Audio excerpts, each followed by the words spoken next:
Commander Tejo stared at the holographic display floating above his command deck and felt his 3 hearts skip in unison as he read the designation for the 3rd time that day.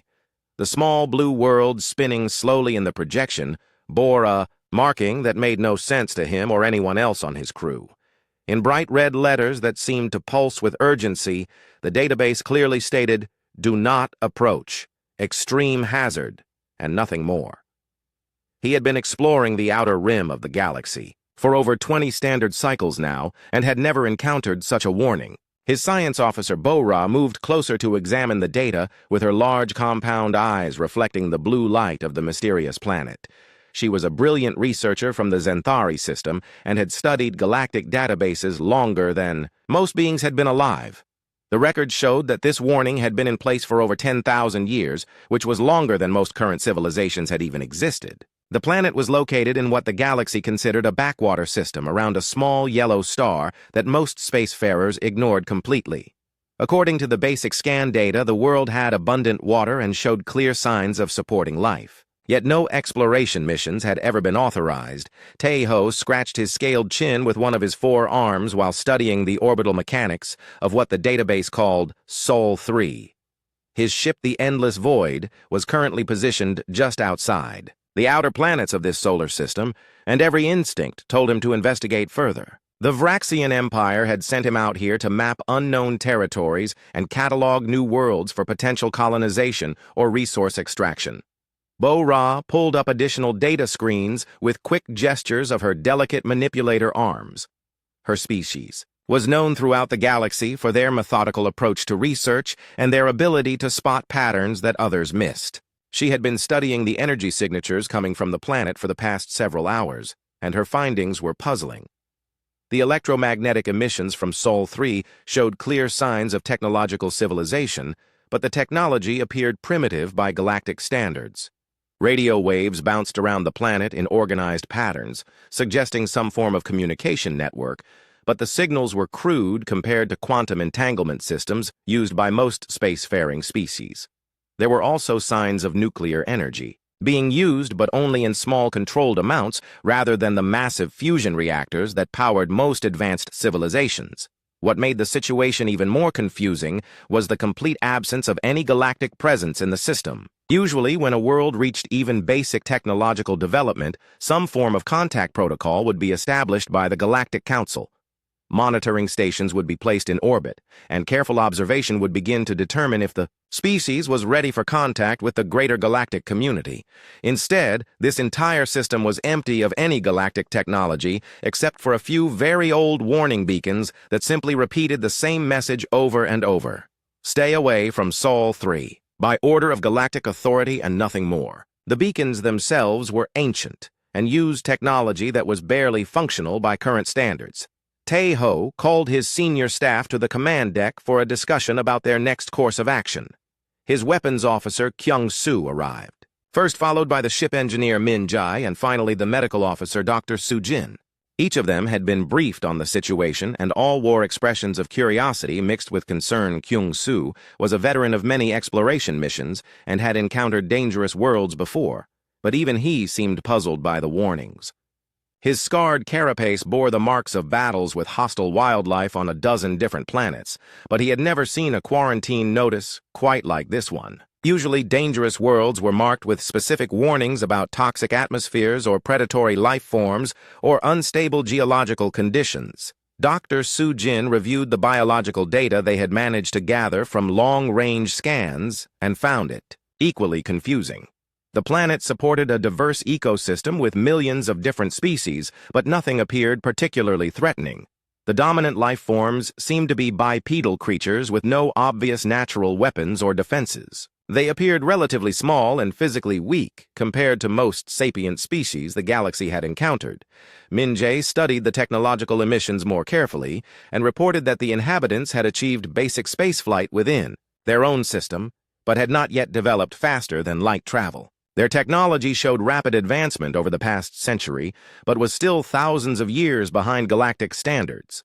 There was no evidence of planet-cracking weapons or reality-warping devices or any of the usual technologies that might warrant such extreme caution. The crew spent hours going through every database they could access, but found no explanation for the warnings. The original orders placing Sol-3 under quarantine had been issued by an authority that no longer existed, and the reasoning behind the decision had been classified at levels that even their exploration credentials could not access. Taeho made his decision despite the protests of his more cautious crew members. They would approach the planet carefully and attempt to understand why the entire galaxy had been avoiding it for 10 millennia. His scientific curiosity had gotten him into trouble before, but it had also led to some of the most significant discoveries of his career. The endless void moved slowly through the outer reaches of the Sol system, using passive sensors to avoid detection while gathering more detailed information about the mysterious world. As they drew closer, the signs of civilization became more obvious. The night side of the planet was covered with lights, showing large population centers, and the electromagnetic spectrum was busy with constant communication traffic. Bora discovered something that made her antenna quiver with excitement. The planet had multiple artificial satellites in orbit, and some appeared to be weapons platforms of primitive design.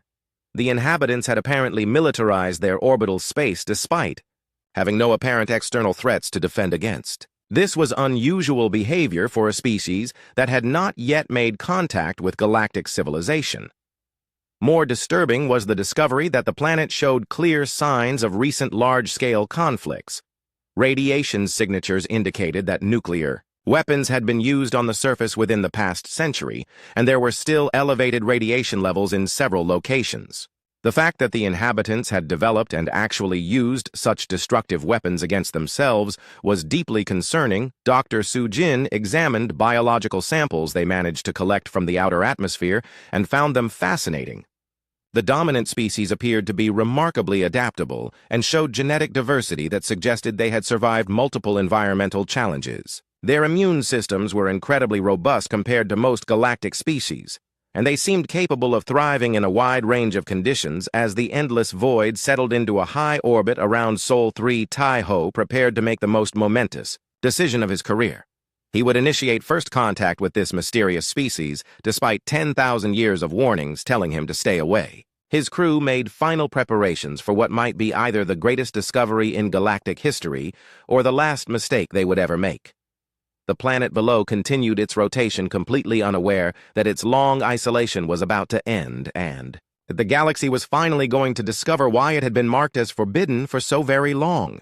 The first sign that something was different about the inhabitants of Sol-3 came when they detected the endless void almost immediately after it entered orbit. Most primitive civilizations would have missed a cloaked ship entirely, but these beings had apparently been watching their skies very carefully and noticed the gravitational anomaly caused by their vessel within hours of arrival. Captain Sujin of the Earth Space Defense Corps sat in her command center staring at readings that should have been impossible. Her team had detected what appeared to be an artificial object in high orbit that was roughly the size of a small city, but was somehow remaining invisible to most of their sensors. Only their newest gravitational detection systems had spotted the anomaly, and even those readings were barely registering. The humans had only achieved basic spaceflight in the past few decades, but they had approached the challenge with typical human efficiency. Instead of slowly developing exploration technology, they had immediately focused on defense systems and had militarized their orbital space with remarkable speed. Sujin had been placed in command of Earth defenses precisely because she understood that space was not empty and that contact with other life forms was inevitable. When the alien ship finally decloaked and appeared on their screens, Sujin felt her heart race with excitement rather than fear. She had been preparing for this moment her entire career and had always believed that humanity would eventually encounter other intelligent species. Her first order surprised her subordinates when she told them to broadcast a standard diplomatic greeting and request peaceful contact. Meanwhile, aboard the Endless Void, the crew was experiencing their own surprise at how the humans had reacted to their presence. Most primitive species either panicked completely or failed to detect them at all, but these beings had spotted them quickly and immediately attempted communication rather than launching weapons. The humans had sent what appeared to be mathematical sequences, followed by musical compositions and finally spoken language in multiple different formats. Bo-Ra worked frantically to decode the human communications and found their approach to first contact surprisingly sophisticated. The humans had included basic information about their biology and their planet, along with what appeared to be cultural samples, including art and literature. They had also transmitted coordinates for a meeting location and had politely requested that the aliens join them for what they called diplomatic talks. Commander Tejo found himself in the unusual position of being invited to visit a planet that his government had forbidden anyone from approaching. The humans seemed genuinely excited about making contact and showed no signs of fear or aggression, despite the obvious technological advantage held by the alien visitors. Their communications were formal but friendly, and they had even included something they called humor in their messages. The xenobiologist Min Ho studied the biological data the humans had provided and found them to be one of the most physically unremarkable species he had ever encountered. They had no natural armor or weapons and appeared to be relatively fragile compared to most galactic life forms. Their strength levels were average, their speed was unimpressive, and they seemed to rely entirely on tools and technology for survival. What was remarkable was their apparent adaptability and their rapid technological development. The humans had gone from basic agriculture to spaceflight in only a few thousand years, which was incredibly fast by galactic standards. Most species took tens of thousands of years to achieve similar advancement, and many never developed space travel at all. Dr. Sujin prepared for the first face-to-face meeting between humans and aliens by studying everything they had learned about the visitors. The alien ship appeared to be from a highly advanced civilization that used technology far beyond human understanding, but the beings aboard seemed willing to engage in peaceful contact. She selected a small team of diplomats and scientists to accompany her to the meeting. Da Yun had been chosen as Earth primary diplomat for first contact because of her experience in international relations and her ability to remain calm under pressure. She had spent months preparing for the possibility of alien contact and had developed protocols for establishing peaceful relations with unknown species. Her approach emphasized friendship and cultural exchange rather than military posturing. Meeting took place at a neutral location in Earth orbit aboard a small space station that had been hastily converted for diplomatic purposes. Dayun waited nervously as the alien shuttle approached their station, but felt excitement rather than fear about the historic moment. She had prepared what she hoped would be appropriate gifts, including samples of human art and music, along with food items that might be safe for alien consumption. When Commander Tejo emerged from his shuttle, Da-Un got her first look at an alien being and found him both fascinating and surprisingly non-threatening. He was tall and had 4 arms with scaled skin that shifted color slightly as he moved, but his demeanor was calm and respectful. He approached slowly with his hands visible and made what appeared to be a peaceful greeting gesture. The translator devices worked surprisingly well and communication was established quickly. Tejo introduced himself and his crew while Da-Un welcomed them to Earth space and offered them refreshments. She had brought coffee and cookies, which seemed to puzzle the aliens, but they accepted the gesture of hospitality with apparent gratitude. What followed was one of the most surreal conversations in galactic history, as both species tried to understand each other. Dayun explained human civilization and culture, while Tejo described the galactic community and the various species that comprised it. The humans listened with obvious fascination and asked detailed questions about trade opportunities and cultural exchange programs. Tejo found himself increasingly confused as the conversation continued because the humans seemed completely normal and peaceful. They showed no signs of the dangerous characteristics that might warrant keeping them quarantined and appeared genuinely interested in joining the galactic community. Their questions were intelligent and showed a sophisticated understanding of the complexities involved in interspecies relations. Dayun offered to give the aliens a tour of Earth and invited them to visit various human cities and cultural sites. She suggested they might want to meet with human leaders and scientists to discuss the possibility of formal diplomatic relations. The humans had prepared extensive presentations about their history and achievements and seemed eager to share their knowledge with their new alien friends. The aliens accepted the invitation, but Commander Tejo felt increasingly puzzled about why his species had been warned to stay away from Earth for so long. The humans appeared to be exactly the kind of species that the galactic community usually welcomed with enthusiasm, and their rapid technological development suggested they would be valuable members of galactic civilization. As the first day of contact concluded, both species felt optimistic about the future of human-alien relations. but neither fully understood what they were getting into. The humans saw the aliens as exciting new friends who could teach them about the galaxy, while the aliens saw the humans as a mysteriously quarantined species that turned out to be completely harmless. Neither group realized that the real discoveries were yet to come, and that the ancient warnings about Earth were about to be proven terrifyingly accurate in ways that no one could have predicted. The cultural exchange between humans and the Vraxian crew began innocently enough, with both species eager to learn about each other.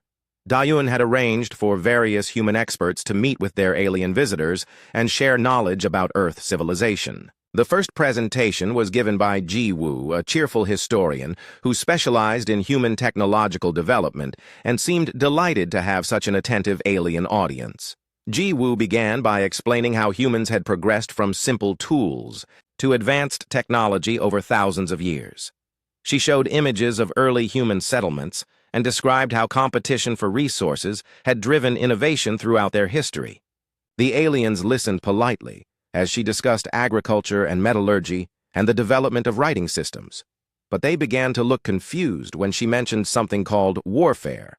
The Vraxian translator struggled with the concept of organized violence between members of the same species. In galactic civilization, conflicts were usually resolved through negotiation or formal dueling between individuals, but the idea of large groups fighting each other was almost incomprehensible.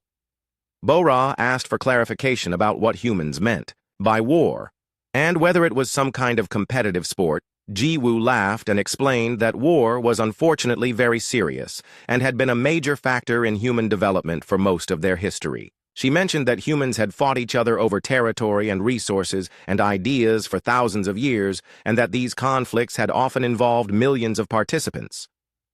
The aliens stared at her in stunned silence as she casually described battles involving entire populations. Commander Taeho felt the first stirring of unease as Ji-Woo continued her presentation. She explained that warfare had actually accelerated human technological development because the need to defeat enemies had driven rapid innovation in tools and weapons and communication systems. What she described as normal historical events sounded like planetary disasters to alien ears. The situation became more disturbing when Dong-hyun, a retired human general, joined the discussion to provide more detailed information about military history. He was a friendly, elderly man who seemed genuinely pleased to meet aliens and offered to show them historical footage of human conflicts to help them understand how warfare had shaped civilization. What followed was perhaps the most horrifying educational experience in galactic history, as Dong-hyun cheerfully narrated scenes of human combat throughout the ages. He started with ancient battles fought with primitive weapons and explained how humans had developed increasingly sophisticated ways to kill each other over time. The aliens watched in growing shock as thousands of humans charged at each other. With sharp metal objects, Dr. Soo-jin had to excuse herself from the room when Dong-hyun began describing medieval siege warfare and the various ingenious methods humans had developed for breaking through fortified positions. The medical officer had seen violence before, but the casual way humans discussed mass casualties was deeply disturbing to someone from a species that considered individual death a significant tragedy. The presentation continued with footage from more recent conflicts, and the aliens learned about something called the World Wars, where humans had fought each other on a planetary scale using industrialized warfare. Dong-hyun explained that these conflicts had involved most of the human population and had resulted in tens of millions of casualties, but he described them as important learning experiences that had led to better international cooperation. Bo-Ra asked nervously whether humans still engaged in warfare and was told that while large-scale conflicts were less common, humans still maintained massive military forces and continued to develop new weapons technology. Dong-hyun mentioned that modern human nations possessed enough nuclear weapons to destroy their entire planet several times over, but assured the aliens that this was just normal deterrence strategy. The breaking point came when Hyejin, a nuclear physicist, joined the group to explain how human weapons technology had developed. She was an enthusiastic scientist who seemed excited to discuss her field with alien visitors and began by describing the basic principles of nuclear fission and fusion. The aliens listened in mounting horror as she casually discussed weapons capable of destroying entire cities. Hai Jin showed them footage of nuclear weapons testing and explained how humans had developed hydrogen bombs that could level hundreds of square kilometers with a single explosion. She mentioned that these weapons had only been used twice in actual warfare, but that their existence had changed the nature of human conflict and had led to a period of relative peace through mutual assured destruction. Commander Taeho felt his blood turn cold as he realized what mutual assured destruction meant. The humans had created weapons capable of ending their civilization and had deliberately built enough of them to guarantee that any major conflict would result in planetary annihilation. They had then used this threat of total destruction as a basis for maintaining peace and seemed to consider this a successful diplomatic strategy. The aliens learned that human nations maintained thousands of nuclear warheads on constant alert, and that elaborate command systems existed to coordinate planetary destruction within minutes of any major attack. Hai Jin described these systems as remarkable achievements in engineering and seemed genuinely proud of their sophistication and reliability. When Young-Soo, the Vraxian military analyst, asked whether humans had ever considered the possibility of accidental nuclear war, Hai Jin admitted that there had been several close calls over the years. She mentioned incidents where technical malfunctions or communication errors had nearly triggered automatic retaliation systems, but said that improved safety protocols had reduced these risks significantly. The cultural exchange session ended with the aliens sitting in stunned silence while the humans chatted cheerfully about other topics they wanted to discuss. Jiwoo mentioned that they had barely scratched the surface of human military history and offered to arrange presentations about chemical weapons and biological warfare and cyber attacks. Donghyun suggested they might want to visit some decommissioned military bases to see preserved weapons systems. Da-eun noticed that their alien guests seemed subdued and asked whether they were tired or needed different accommodations.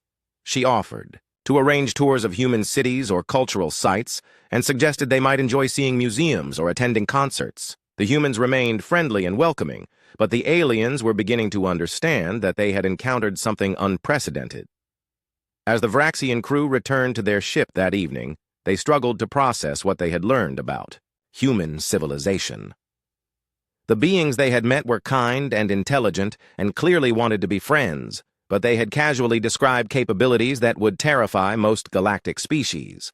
They had developed world-ending weapons as a normal part of their technological progress and seemed to view planetary-scale warfare as an unfortunate but natural aspect of civilization. Commander Taeho lay awake that night, wondering whether the ancient warnings about Earth had been more accurate than anyone realized. The humans appeared peaceful and friendly, but they possessed destructive capabilities that exceeded anything in the galactic arsenal, and they had achieved these advances through constant practice at killing each other more efficiently. The real horror was not that humans were malicious or aggressive, but that they seemed completely unaware of how terrifying their normal behavior appeared to other species. They had described planetary annihilation as a policy tool and mass casualties, as historical statistics and weapons of mass destruction, as engineering achievements without any apparent recognition that these things might disturb their alien visitors. The second day of cultural exchange began with what the humans enthusiastically called a science fair, where various researchers would demonstrate their latest achievements and discoveries. Da-eun had organized presentations from multiple fields, including biology and environmental science and psychology, and the aliens attended with growing trepidation after the previous day revelations about human warfare. Su-young, an environmental scientist, was the first presenter, and she seemed delighted to share her research with alien visitors. She began by explaining Earth climate and how it had changed over millions of years through natural processes like ice ages and volcanic eruptions and asteroid impacts.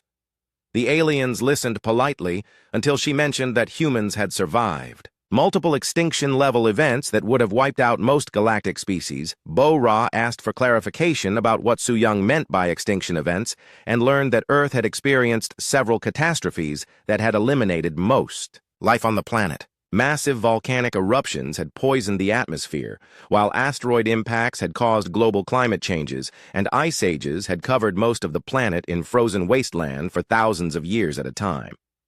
What disturbed the aliens was not that these events had occurred, but that humans seemed to consider surviving them a normal part of their species' development. Su-young explained cheerfully that early humans had adapted to dramatic climate changes by developing better tools and cooperation strategies and had actually thrived during periods that would have been impossible for most life forms.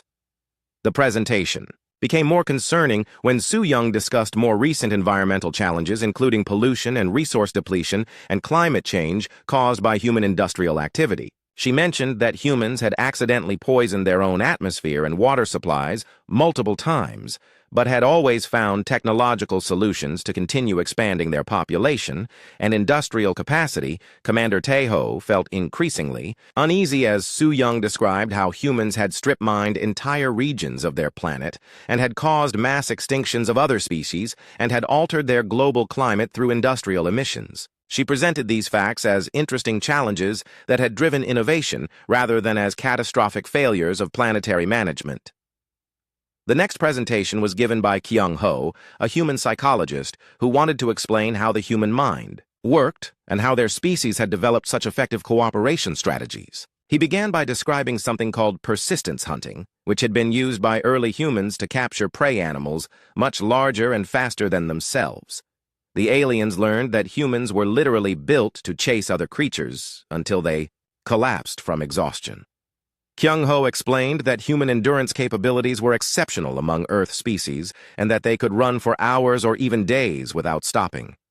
He mentioned that some humans regularly ran distances that would kill most galactic life forms just for entertainment and fitness. Dr. Soo-jin, the Vraxian medical officer, asked whether this persistence hunting was still practiced and was told that, while humans no longer needed to hunt for survival, many still engaged in endurance activities as hobbies. Kyung-ho mentioned that humans regularly participated in events called marathons where they ran over 40 kilometers for fun, and that some extreme athletes ran hundreds of kilometers through deserts and mountains.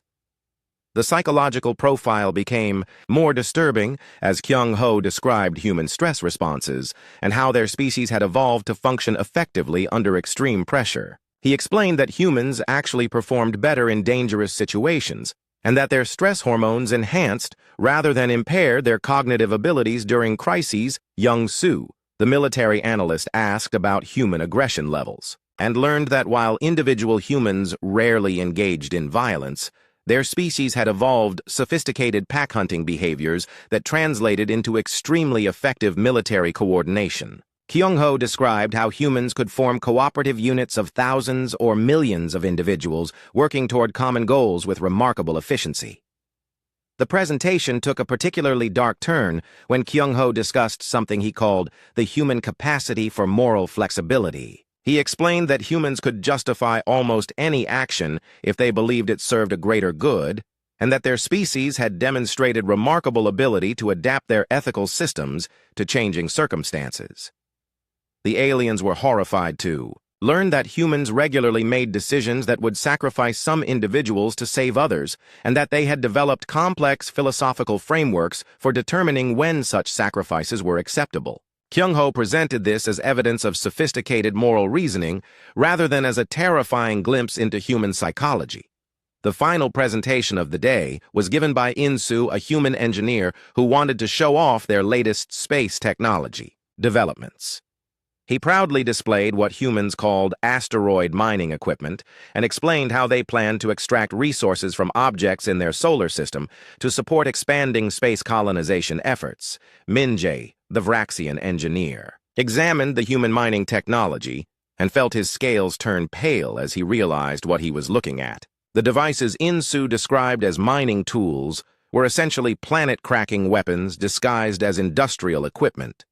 The humans had developed technology capable of completely dismantling rocky bodies the size of small moons and seemed to view this as routine engineering. In-Soo enthusiastically explained how human mining operations could strip entire asteroids down to component materials within months and how they planned to use similar techniques on larger objects, including planets, that were not suitable for colonization. He mentioned that they had already identified several worlds in their system that could be completely disassembled for raw materials. The aliens sat in stunned silence as In-Soo described human plans for reshaping their entire solar system through massive engineering projects. He talked about moving planets and building artificial structures larger than most natural worlds, and creating new habitable environments through what he called terraforming technology. Commander Tae-ho realized with growing horror that humans did not simply possess dangerous capabilities, but had no concept of limitations or restraint in how they used them. They casually discussed reshaping entire star systems and viewed the complete destruction of planetary bodies as normal industrial processes. The breaking point came when a human child named Yoon-ji approached the group and asked the aliens if they wanted to see her science project. She had created what she called an ant farm, where she was studying colony behavior and resource management strategies. The aliens watched in fascination as a juvenile human casually manipulated the rise and fall of an entire civilization, as a hobby Yoon-ji explained how she had introduced various challenges to test how the ant colonies adapted, including resource shortages and environmental changes and competition between different groups. She described causing deliberate disasters to study recovery patterns, and had even created artificial selection pressures to influence evolutionary development. The aliens realized they were watching a human child practice the same skills that adults used for planetary management and military strategy. Yoon-ji discussed her experimental results with the same casual enthusiasm that adult humans used when describing weapons of mass destruction or industrial-scale environmental manipulation. As the day ended, the Vraxian crew returned to their ship with a growing sense of existential dread about what they had discovered. The humans continued to be friendly and welcoming, but every interaction revealed new layers of terrifying capability, combined with complete lack of awareness about how disturbing their normal behavior appeared to other species. Commander Tae-ho spent the evening reviewing everything they had learned and began to understand why Earth had been quarantined for 10,000 years.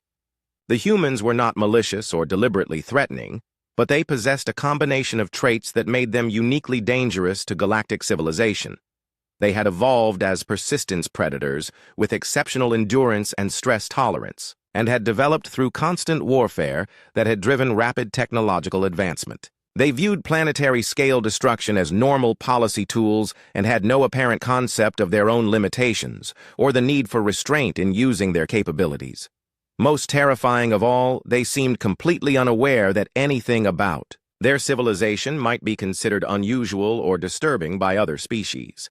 They approached potential alien friends with the same casual enthusiasm they brought to weapons development and environmental manipulation, and seemed genuinely confused. When anyone suggested their behavior might be concerning, Commander Tae-ho could not sleep after the third day of cultural exchange with the humans, so he decided to access the restricted galactic archives using his emergency exploration credentials.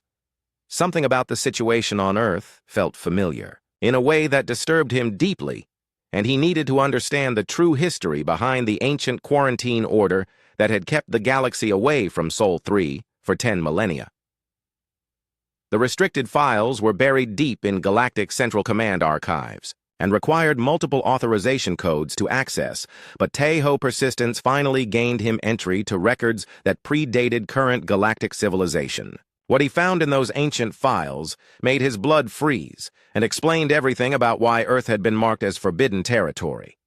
The warning had not been placed by any government or authority that currently existed in the galaxy. Instead, it had been left by the Elder Race, a mysterious civilization that had vanished over 50,000 years ago, leaving behind only ruins and cryptic warnings scattered across the galaxy. Most scholars believed the Elder Race had simply transcended to a higher plane of existence, but the Earth files told a very different story. Si-Jin, the ship linguist, worked through the night to translate the final archive entry left by the Elder Race, and what she discovered was a message that had been intended as a warning to future galactic civilizations. The translation was fragmentary, but the meaning was terrifyingly clear. The Elder Race had been observing Earth for thousands of years during the early development of human civilization and had documented their findings with growing alarm. The ancient records described humans as a species with remarkable potential, but possessing a combination of traits that made them uniquely dangerous to galactic stability. The final entry had been written by someone identified only as the Last Observer and contained details that made the current situation even more frightening. The Elder Race had determined that humans showed extreme adaptability and persistence and pack-bonding abilities that allowed them to cooperate in groups far larger than any other known species. More disturbing was their assessment that humans had no concept of their own limitations, and would attempt to overcome any obstacle regardless of the risks involved. The elder race had observed humans surviving environmental disasters that should have been extinction events, and had noted their tendency to view impossible challenges as interesting problems to be solved.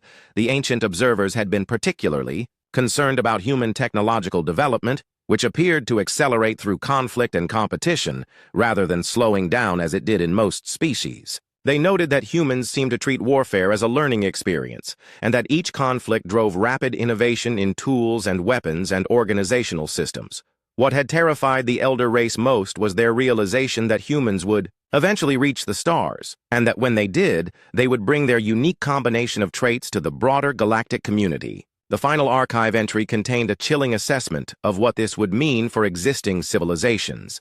The elder race had concluded that humans would not deliberately destroy galactic civilization, but would simply overwhelm it through their inability to recognize appropriate boundaries or limitations. They predicted that humans would approach alien contact with genuine friendship while casually possessing capabilities that would terrify other species. The most disturbing prediction was that humans would try to help other civilizations by sharing their technology and knowledge without understanding that their solutions often involved levels of risk and destruction that other species found unacceptable. The elder race believed that human attempts at friendship would accidentally destabilize the entire galactic order. Commander Tejo read the final lines of the ancient warning with growing dread as he realized how accurate the elder race assessment had been. The last entry stated that they had observed early human space exploration attempts and had decided that immediate evacuation was necessary to preserve what remained of galactic civilization. The elder race had not transcended or evolved beyond physical existence as scholars believed. They had simply packed up their entire civilization and fled to another galaxy rather than face the eventual arrival of humanity in space. The quarantine warning had been their final gift to whatever civilizations might develop after their departure. As dawn broke over Earth, Commander Tejo realized that his crew had already made the same discoveries that had driven the most advanced civilization in galactic history to abandon their home. The humans were exactly as dangerous as the ancient warnings had predicted, but they were dangerous in ways that made traditional defensive measures completely useless. The real horror was not that humans were malicious or aggressive, but that they approached everything, including potential galactic friendship, with the same casual disregard for limitations that had allowed them to survive repeated near-extinction events on their own world. They would try to help their new alien friends using methods that involved casual planetary destruction and weapons capable of ending civilizations. Wu Jin. The communications officer interrupted Tejo's desperate research with an urgent message from the human contact team. During the previous day technical exchanges, the humans had apparently figured out the basic principles of faster-than-light travel by studying their ship systems and were already working on building their own FTL drive. The message included a video transmission from Minjai, a human teenager who had been attending the cultural exchange sessions as part of an educational program. The young human had apparently understood their propulsion technology well enough to begin construction of a prototype FTL drive in his family garage using materials purchased from local suppliers. Commander Tejo watched in horror as a juvenile human casually explained how he had solved several major engineering problems that had taken galactic civilization thousands of years to develop. Minjae seemed excited about the possibility of visiting other star systems and meeting more alien species, and had already started planning what he called a friendship tour of nearby civilizations. The situation became even worse when Hyunwoo, a human computer programmer, contacted the ship to ask for access to galactic communication networks. He explained that humans had developed something called the Internet for sharing information and wanted to connect it to galactic data systems so that both civilizations could benefit from expanded knowledge sharing. Wu Jin made the mistake of providing basic access protocols and within hours discovered that humans had begun uploading vast quantities of what they called entertainment content to galactic networks. The programmer had started with something called cat videos, which apparently showed small Earth predators engaging in various activities that humans found amusing. More disturbing was the discovery that humans had also begun sharing what they called memes, which appeared to be some form of psychological warfare disguised as humor. Galactic citizens who viewed these transmissions reported feeling compelled to share them with others, and several planetary governments had already issued warnings about the addictive nature of human entertainment content as reports flooded in. From across the galaxy about the spreading influence of human cultural exports, Commander Tae-ho realized that the situation had already progressed beyond any possibility of containment. The humans had not only made contact with galactic civilization, but had immediately begun the process of overwhelming it through aggressive friendship and cultural sharing. Yoon contacted the Vraxian ship to invite them to attend what humans called a first contact celebration party, where they planned to demonstrate traditional human hospitality, including something called karaoke and competitive eating contests. She mentioned that hundreds of human volunteers had signed up to help with welcoming their new alien friends, and that several governments had already begun planning cultural exchange programs. The final straw came when Ji-ho, a human philosopher, noticed that the aliens seemed distressed and offered them cookies while asking if there was anything humans could do to make them feel more welcome. He suggested that maybe the aliens were homesick and offered to help them contact their families using the new galactic communication network that Hyun-woo had established. Commander Tae-ho realized that he was witnessing the beginning of the same process that had driven the Elder race to abandon the galaxy 50,000 years earlier. The humans were not conquering galactic civilization through force or deception, but were simply overwhelming it through their complete inability to understand that their normal behavior was terrifying to other species. As he prepared his final report to the Galactic Council, Tae-ho understood that it was already too late to contain the human expansion into space. They had learned about FTL travel and galactic communication networks and had immediately begun planning to visit every inhabited system they could find for the purpose of making friends and sharing their culture. The galaxy was about to discover what the Elder race had learned 50,000 years ago. The most dangerous thing in the universe was not a species that wanted to destroy you, but a species that wanted to be your friend and had no concept of appropriate limitations or boundaries in expressing that friendship.